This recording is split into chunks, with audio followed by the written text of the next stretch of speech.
CBS Sports presents the Geico Play of the Day. Tom Brady and the defending champion Patriots have a way about rebounding off a loss down in New Orleans. Brady finds Rob Gronkowski, who stutter-steps Saints safety Marcus Williams, prances 53 yards into the end zone. TB12 throws 3 first-quarter touchdowns. The Patriots make it look easy in the Big Easy. Geico. 15 minutes could save you 15% or more on car insurance. For those of you who did watch Carolina eke out the win over Buffalo 9-3, we take you now to the contest. Cleveland at Baltimore. Joe Flacco, who threw only 17 times last week, 33 today, plus 2 touchdowns. And the defense has forced 9 turnovers in the first 2 weeks of the season. I know that certainly speaks strongly to the defensive-minded coach that we have here, Bill Cowher. And right now, Baltimore is on top, 24-10. 6:09 left in regulation. Back here in Studio 43, along with Boomer, Nate, Coach, and Phil Simms. Great job by Baltimore's defense. Yeah, they just got another one, JB. That's their 10th takeaway in 2 weeks, and this defense has certainly been very dominant. Again, you know, they've tempered a little bit. We know the offense in Cincinnati's been struggling. You got the rookie quarterback today in Deshaun Kaiser. But certainly Joe Flacco was impressive in this game. He looked like he was in mid-season form. Yeah, and I got to give a shout-out to Jeremy Maclin. They brought him there for a reason. Last week started off the game with a big play in this one as well. It caught the out route, short in the end zone. So that offense moving really good right now. You know what you see? You see Pittsburgh and Baltimore shaping up again to be, you know, the 2 rivals in that division. Those games are going to be epic this year. And it looks like Pittsburgh's probably going to get to 2-0 as well, as they're up 23-9 on the Minnesota Vikings. The thing about Minnesota today is they did not have Sam Bradford. And it was basically, when you think about Pittsburgh catching a break, right? Because they are a pretty good offensive team, as we saw on Monday night, you know, against the Saints. But then again, Tom Brady is lighting up the Saints today. So I would just say Pittsburgh and Baltimore are headed for that collision course again. It's going to be 2 epic battles, I'm sure. Yeah, I look at that Baltimore-Cleveland game today. I want to say to Deshaun Kaiser, throw the ball. He's young, he's mobile, he's big, so he's always trying to make a play back there. And what I said to you earlier today, Coach, when you become a pro quarterback, learn to fall in love with the 2-yard pass. Get rid of the football. There's a time clock that you have to have, you guys well know, and I think he's learning it the hard way because we saw Terrell Suggs get him from behind again today with the sack-caused fumble. So you will learn one way or the other, huh? Yes. I hear you loud and clear. All right, folks, we're going to take you out to that game, Cleveland at Baltimore. 24-10, Baltimore on top, 6:09. You knew New England would come out with a vengeance after a loss. They are 43-6 following a loss since 2003. They got it done today by 16 over the Saints. We take you now Cleveland at Baltimore. Let's join the announcers, Andrew Catalan, Hall of Famer James Lofton, and Steve Tasker. It was Harbaugh that jump-started. So the Baltimore Ravens come up with a win over Cleveland. Baltimore improves to 2-0 with that victory over Cleveland, as we welcome you back inside Studio 43, along with Boomer Esiason, Nate Burleson, Coach Bill Cowher, and Phil Simms. I'm James Brown. And talk about a bounce-back performance by Flacco, who threw only 17 times last week, but boy, was he on fire today. Yeah, he threw the ball well, but I think the story of the game, Bill Cowher's really happy that Baltimore defense stepped up. They intercepted the ball 4 times against this Cleveland Browns offense. Deshaun Kaiser, a rookie, gave them 3. And also, they stopped the run. They did everything, and it's, you know, that's the story to me. The Baltimore defense, Ozzie Newsome, John Harbaugh, they got to be happy with what they saw. You know, Ben Watson stepped up, too. You know, you're looking for a tight end, and I think that's a big part of what they want to do. We said to Jeremy Maclin, big pickup in the offseason for Joe Flacco. A tight end complements that running game and certainly the defense. And I'm already starting to pencil this game, Pittsburgh at Baltimore. Oh, my God. In 2 weeks, they're going to meet because right now, obviously, they're starting to separate themselves as a class of the AFC North. Yeah, and we got to talk about that Baltimore running game. You got Allen, you got West, and you also got Collins out there. They rushed for over 100 yards. It's a trio that they're working with in that backfield. You talked about Mackin earlier. Now we're seeing this offense for the Baltimore Ravens starting to take shape. You know, Phil and I are sitting here. We're not laughing at anybody because we have empathy for Deshaun Kaiser. Sure. So he goes from 1 week, the 3-4 defense of the Pittsburgh Steelers, to the next week, the 4-3 defense, you know, kind of hybrid defense of what Baltimore throws at you. They're big, they're strong, and they're physical. And unfortunately for a young man like Kaiser, he's now understanding what it means to play quarterback in the NFL. It's not easy. You saw Coach Jackson kind of saying, you got to get rid of it. You got to get rid of it. The great great news, boom. He gets to play those guys again. Yeah. So it's baptism by fire for the young man. It's not going to be easy. It's going to be a really, really long year again for the Cleveland Browns, and especially their offense. So a coaching note then, baptism by fire. What's important for the young man, Kizer, to keep in mind as he goes through this season? You know, really, I think the most important thing I could tell him or would tell him, I'm sure Hugh Jackson, we were laughing, he was getting lectured every time by Hugh when he came off the field, is to play safe, or in other words, safe with the ball, but protect yourself more. Don't try to move so much. Don't take so many hits, because if you get hurt, you're going to ruin the experience you're getting now. And we know the coach has got to live with that as well, too. We're going to step aside for a quick timeout. The State Farm post-game show comes up after this. This is the State Farm post-game show. And welcome back inside Studio 43 and the State Farm post-game show. I'm James Brown alongside my mates, Coach Bill Cowher, Nate Burleson, Boomer Esiason, and Phil Simms. And a reminder, coming up next on CBS, take this title out here, folks.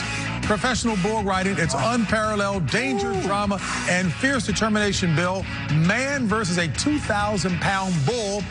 Boomer, here we go. At the Wranglers Long Live Cowboys 15-15 bucking battle. That's next right here on CBS. I'm glad you get to do that, JB. How about the Patriots and the New Orleans Saints? 984 total yards between the two great quarterbacks and offenses in this game. Defense has really struggled, especially the Saints defense. 3 touchdown passes in the first quarter by Tom Brady. The first time he's ever done that, Nate, in his career. Up and down the field. Gronk left with a groin injury. Chris Hogan right here is going to make a touchdown pass after a nice pick by Brandon Cooks, the former New Orleans Saint. And you can see that 36-20. I would say that Tom Brady's back. 30 of 39, 447 yards, and 3 touchdowns. Not that he ever left, but the panic after losing to Kansas City basically is now forgotten. All right, and after the game, it was our ace reporter, Tracy Wolfson, who caught up with Chris Hogan. Chris, so much frustration after last week, but your offense certainly got back on track. What was the difference today?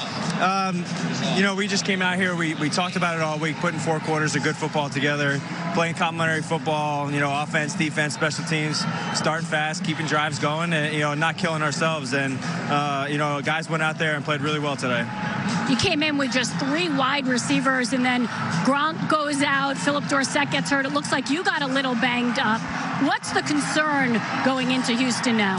There's no concern. You know, every guy, you know, we have a lot of guys on this team that are capable of making a lot of plays, and the guys are going to step up every single week, you know, throughout the entire season. And, you know, we'll do a good job. We'll get ourselves rested and ready to go for Houston next week. Appreciate the time. Thanks a lot. Thank you. All right, guys, instant update right now. 2-yard touchdown pass from Derek Carr to Michael Crabtree versus the Jets. This is in the first quarter, so Raiders off to a good start, 7-0 over the Jets. And the interesting thing, guys, about the Patriots, everything's going to be fine. Now, they have a lot of injuries, and I think that Tom Brady actually can go out there and do it by himself. I don't care who he's playing with. He makes everybody better. And today what I saw was a much more dynamic offense, something that we expected to see, you know, in the first week of the season. Yeah, I got to show love when love is due. Before the game, you were looking at this game, you said they could go for 1,000 yards. So I got to give Boomstradamus some love. They went for Boomstradamus. Yes, 984, yes. So what did you see from the quarterback perspective? Because as I'm listening to you pregame, we know what it says about the offense, but what does it say about the defenses? Well, I think the defense for the Saints is basically terrible, and Sean Payton said so after their Monday night debacle against Sam Bradford and the Minnesota Vikings.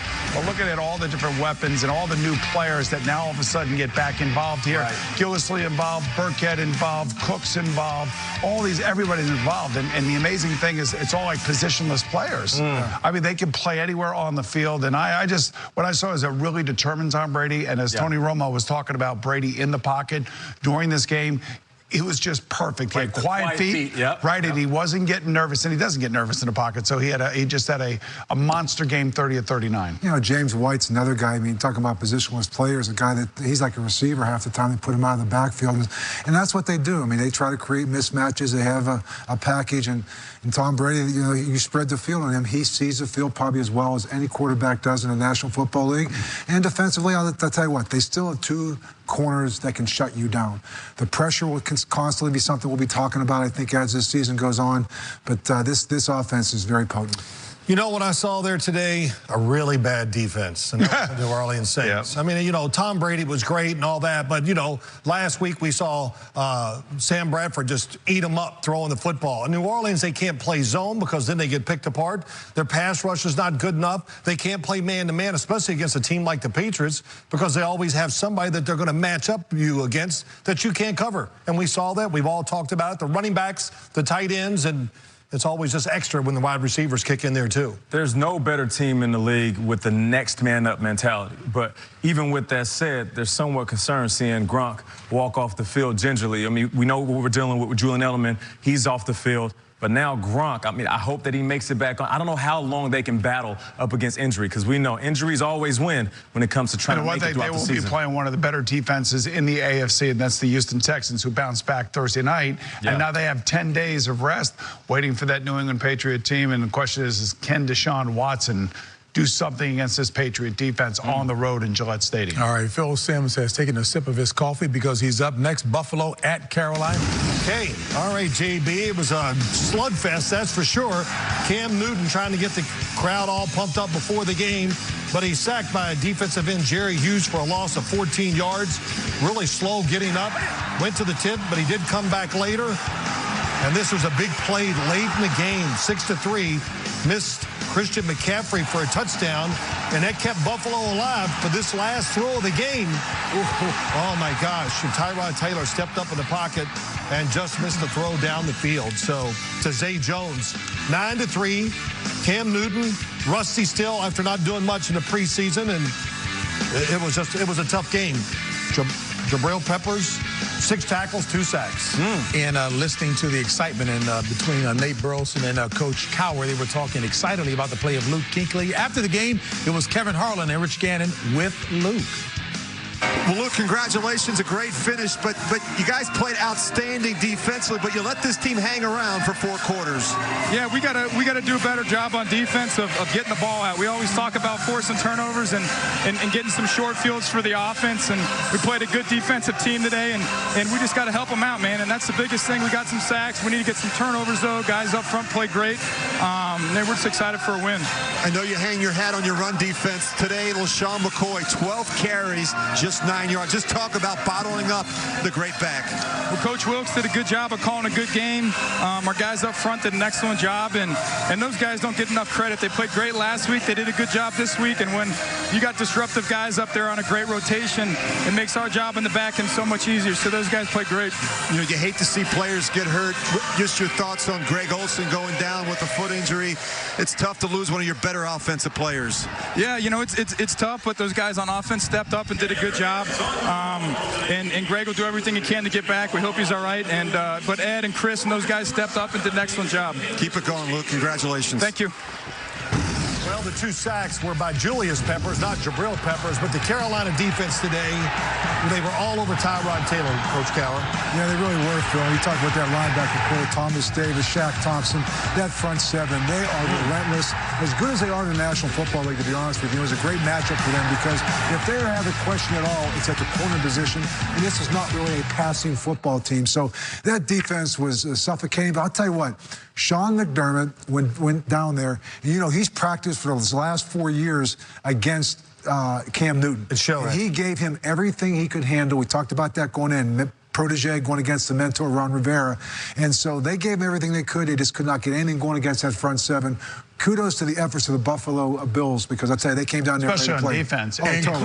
Including hitting Cam Newton every opportunity. Right. The amazing thing about that defense, that Buffalo defense, it never looked that good under Rex Ryan. Never. Right. That defense was smothering Cam Newton. They were all over him, just like they were all over the Jets the week before. So things turning in the right direction, wouldn't you say, for the Buffalo Bills? Absolutely. The big concern you have, Greg Olsen, broken foot, and that is a big part of that offense.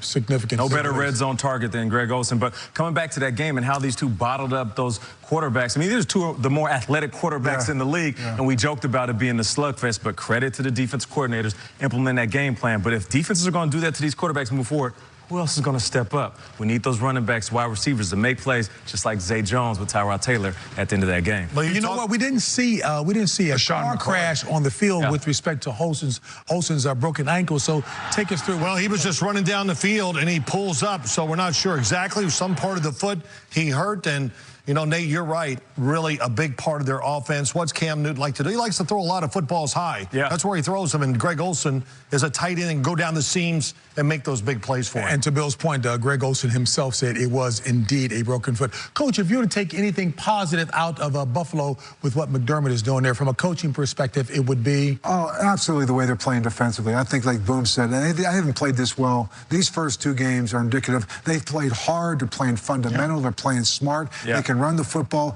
They need to make some more plays in the passing game. But I'll tell you what, there's a lot of things to be very encouraged by when you watch these first two games. Well, Luke Kuechly and those guys took LaShawn McCoy out of the game. Now, Luke Kuechly, you heard what he said after the game? Well, we got to get the ball out. They just held the opposing team to 6 points. They got to do more for their offense. Good, give that kid credit. What a captain. 100%. And the State Farm post-game show will continue here in New York. Studio 43 with our guys, Boom and Nate, Coach and Phil. We'll do all of that after this.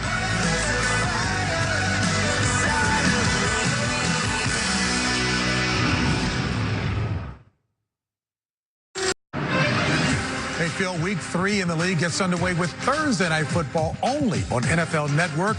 It will feature an NFC West matchup between the Rams and the Niners. Coverage begins at 6 Eastern on NFL Network. Instant update from Phil. Here we go. Trevor Siemian to Emmanuel Sanders over the top. Beautiful touch by Trevor Siemian. And the Broncos up 7-0 in the rain out there in Denver. All that guy does is do what? Throw what? Keith Beaton's #1 draft picks out to keep the job, Trevor Siemian. Hey, Bucks, Jameis Winston throws an 11-yard touchdown pass to Mike Evans.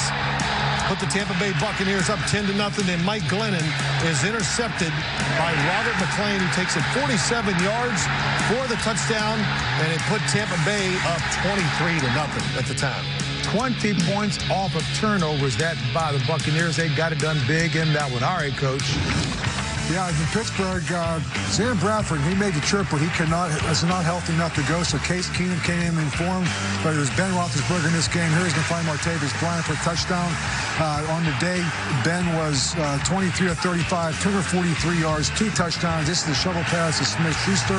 Again, 4 Chris Boswell field goals, and the defense shut down the Minnesota Vikings and held them to 237 yards.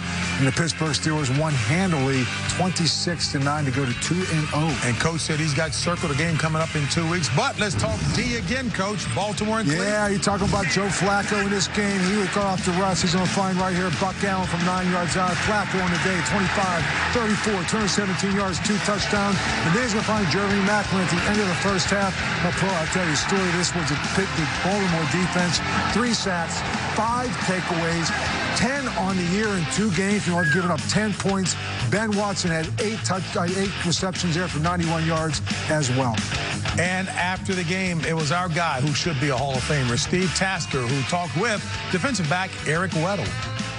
A lot's been said about this defense. It looked super in the preseason. It's looked really good. And how good do you think this defense can be? And looking forward, I mean, what are your aspirations going forward? Well, our goal is to be #1 in the league. And, you know, that's the goal week in and week out, to be the best on the field and to help our team any way it can. And, you know, that's the way this game is. You don't have a great defense, great special teams, it's hard to win in this league, especially the offenses you face every week. So that's why we push each other. That's why we got such a tight group as a team, and it's showing. Yeah, you talk about this defense, I'll tell you, it is really special. I'm talking about, again, Eric Weddle, you talk about him, Terrell Suggs. You know, they put pressure on the quarterback. They're very tight with their coverage on the back end. You know, and I think the offense complements them as well. I mean, you're talking about a team that likes to run the football. You know, Joe Flacco is going to give you his 20, 25 throws a game. And again, you're talking about a Baltimore team that tries to impose themselves. And I said it before, we were 2 weeks away And I love watching this game. I was a part of it for so long. Baltimore and Pittsburgh, they kind of play the game the same way. They try to impose themselves on you. They play defense, big plays on the offensive side of the ball, but their identity starts on the defensive side of the ball. No question about it. And the Ravens, 14 points off of 5 turnovers. I was going to say one thing. You know, Pittsburgh's 2-0, but they really haven't played great offense yet. No. I mean, they're just not. You know, I know Martavis Bryant had a nice catch for a touchdown today. Le'Veon Bell over 80 yards rushing, but they're not the explosive team that we know is coming sooner or later. Sooner or later, Ben's going to throw for 350 yards and 4 touchdowns. But they still have won their first 2 games. There's a very good chance that they can go undefeated the first 5 games of the season because they're only going to get better as the season goes on. You know, Bill, you talk about that Baltimore defense, and what really helps it, it's not a speed defense. They're not going to rush the passer with speed, but they get there because they just push you back. And what's really happened to them this year, they got a secondary that can cover, that gives Terrell Suggs and those guys that extra, 1 second or half a beat to get to the quarterback. And I think that's the biggest thing. They finally got their secondary where Eric Weddle, great addition last year. It's really helped them out. That's the biggest thing. It's that secondary that can cover. When I was paying attention to the game, going up against a mobile quarterback in Kaiser, what happens is defensive backs, they usually lose track of the QB, then they lose track of their wide receiver, but you see them staying focused, disciplining where they're covering, getting their hands on balls, being very opportunistic. You know, you look at it, in a good defense, they got leaders at every level. So you have Terrell Suggs at that first level. You have C.J. Mosley, who's a Pro Bowl player at the second level. Eric Weddle in the secondary. So what you have is strength at every level, communication at every level, experience at every level. And I just think that's what makes these guys special. They're not going to beat themselves. You're not going to see blown coverages. And, after a while, they wear on you. I mean, they really, really do. They do. So they truly beat you down. That's what they do. I mean, that's their MO. And that's why I said when you used to play them, it's like throw the records out the book. It's not going to be a pretty game. It's going to be a matter of who can stay focused the longer when you play this game. And who cannot stay away from making the mistakes. That's right. I mean, which quarterback's not going to turn the football over? And I don't know about you, when you played Philadelphia, you played Washington, all those great teams. We had Houston, Pittsburgh, and Cleveland. We always knew every time we went on the field that it was going to be physical. It may not be pretty. It may not be like a 20 or 25 game. It may be like a 16 for 32 game for 170 yards, maybe an interception and a touchdown. It's the guy who makes the key mistake at the end of the game that's going to cost his team the game. Yeah, and I'm looking at those running backs. I know we'll talk about Flacco and the wide receivers, but Allens, Collins, West. That's good. This is really starting to balance out like the old school Ravens team where they have a strong defense, some playmakers at the skill position, and anchored by some running game that can go out there and Two teams today imposed the will on the other team. That was Baltimore and Tennessee. They both just went out there and beat the other one down and won the game.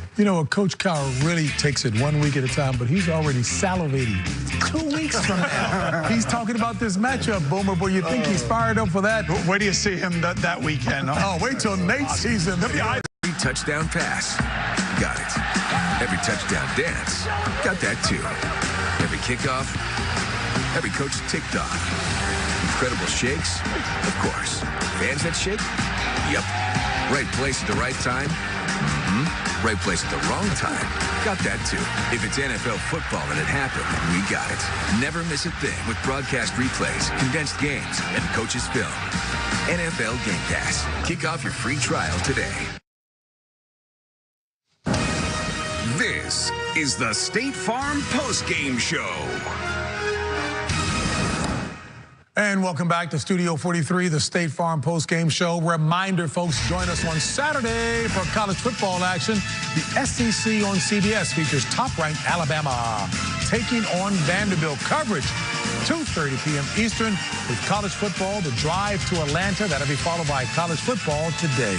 All right, you want some highlights? Well, we got them. Tennessee at Jacksonville. Slow start for the Titans. But how about Derrick Henry right down the middle? Boom, boom, boom. My man running over cats. 14 touches. He had 92 yards. And then dropping back to Jonnu Smith right there down the sideline. 32 yards for the touchdown. They scored 6 points in the first half. They scored 31 in the second, 37-16. How about those Titans at 1-1? Let's go to to Arizona and Indianapolis. Right out the gate, check out Carson Palmer, dropping back, going right over the top, and he finds his man, J.J. Nelson, for the touchdown, and that looked good right there. But here we are, Jacoby Brissett getting intercepted by Tyrann Mathieu in overtime.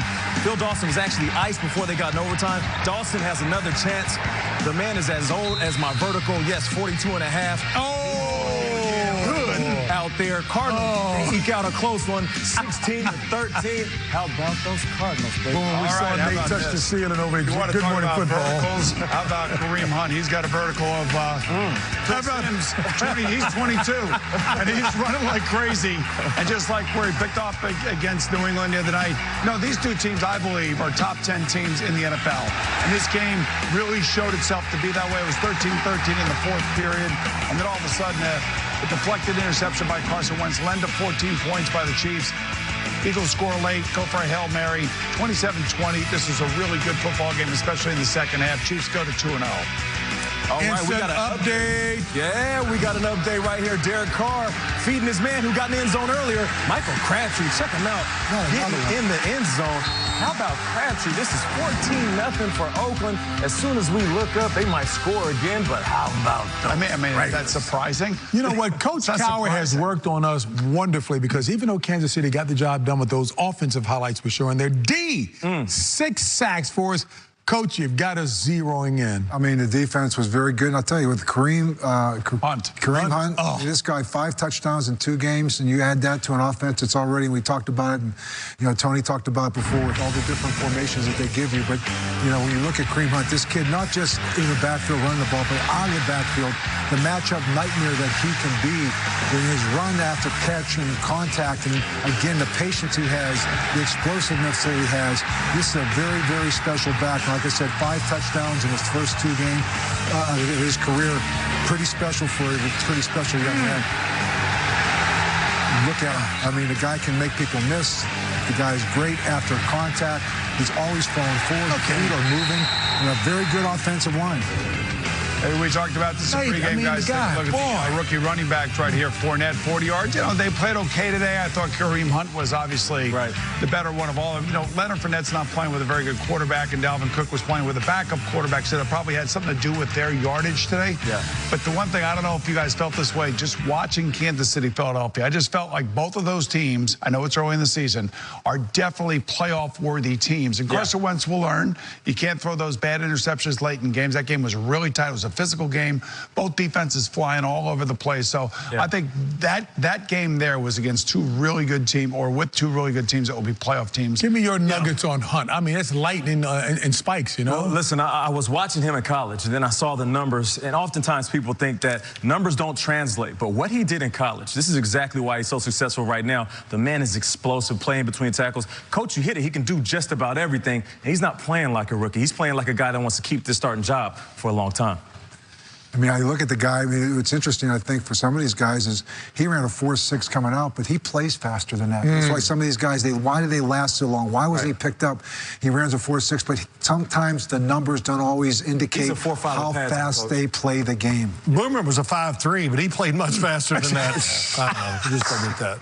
The State Farm postgame show continues after this. Boomer was a 5.3? That's being kind.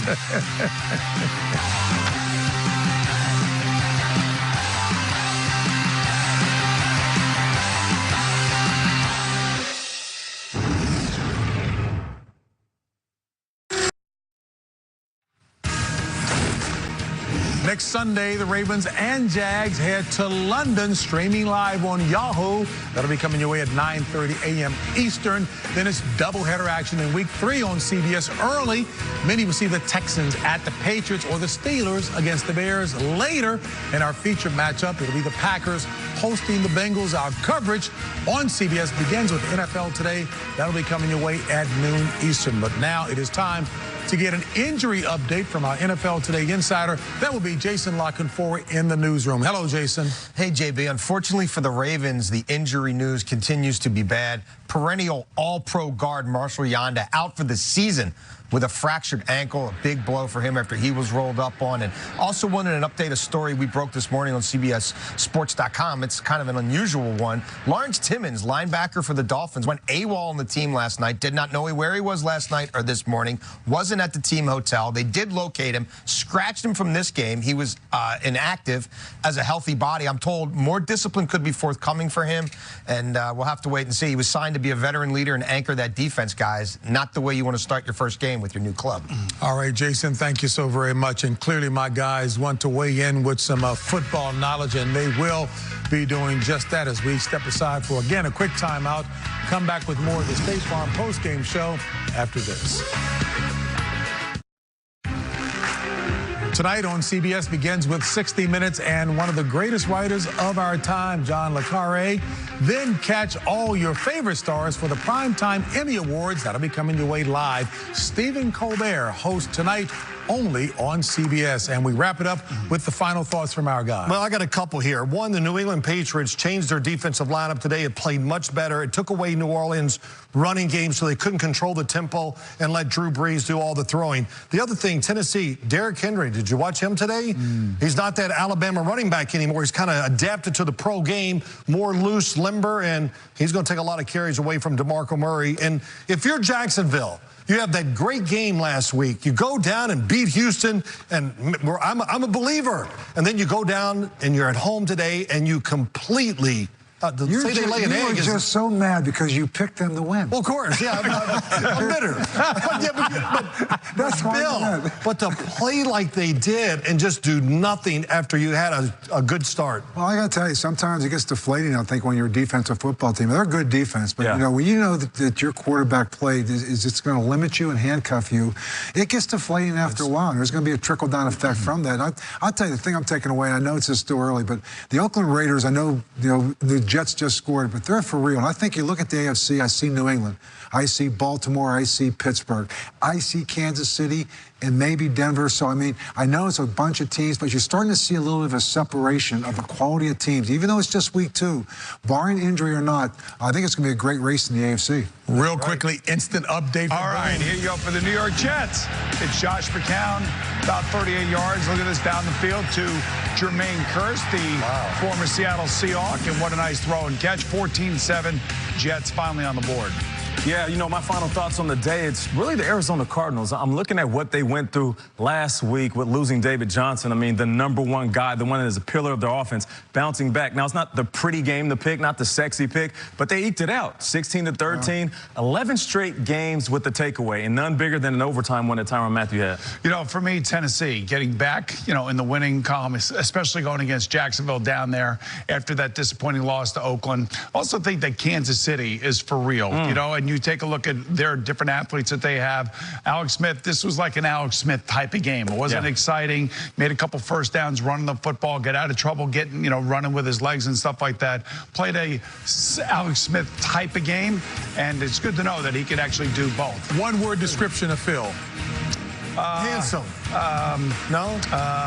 No. Okay, no, that's good. One word. Handsome. Arrogant.